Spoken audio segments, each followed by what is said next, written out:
Use area equals half of little a b sine big C to find area. Now, I'm given that triangle right here, and you're probably thinking, what's this? What's little a b sine C? What does that mean? If I were to take just any regular old triangle, and you're going to see this a lot when you get to pre-calculus, your angles are going to be capitalized. It doesn't matter which one's A, which one's B, which one's C in this case. Okay, it doesn't matter at all. The sides opposite of the angles are going to be your lowercase sides. So A is over here, lowercase a. C is right here, opposite of that is lowercase c, and B is right here, opposite of that is lowercase b. So if we're going to use little a, little b, and big C, then we care about side angle side. So it's basically you're using, in a sense, SAS, which I use SAS all the time in my videos, but in this case we're using side angle side to figure this out. Oh look, side angle side. So I can call you little a, big C, and little b.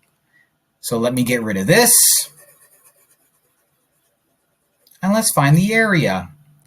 The area, and I'm not going to use A for area because I don't want to make it look like the A that I just had written out. So area is going to equal 1/2 of A, which I called 8, B, which I called 6. Doesn't matter which one your little a and little b are because you're just multiplying anyway. Sine 87. So I'm literally just going to type this straight into my calculator, this whole thing. Make sure you have your calculator or a Desmos set to degrees, otherwise it's not going to give you a pleasant answer. So 6 times 8 times, I had that backwards, doesn't matter, sine of 87, and it's telling me 23.96710.8, blah, blah, blah, blah, blah, blah, blah, blah.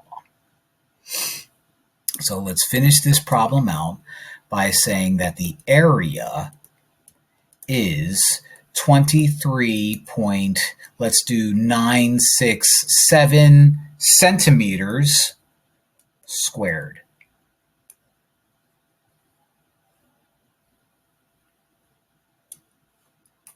Okay? So that's using the trig area formula to find the area of a non-right triangle if you're given an angle and two sides, as long as the sides are attached. Done. Fun. Number 1.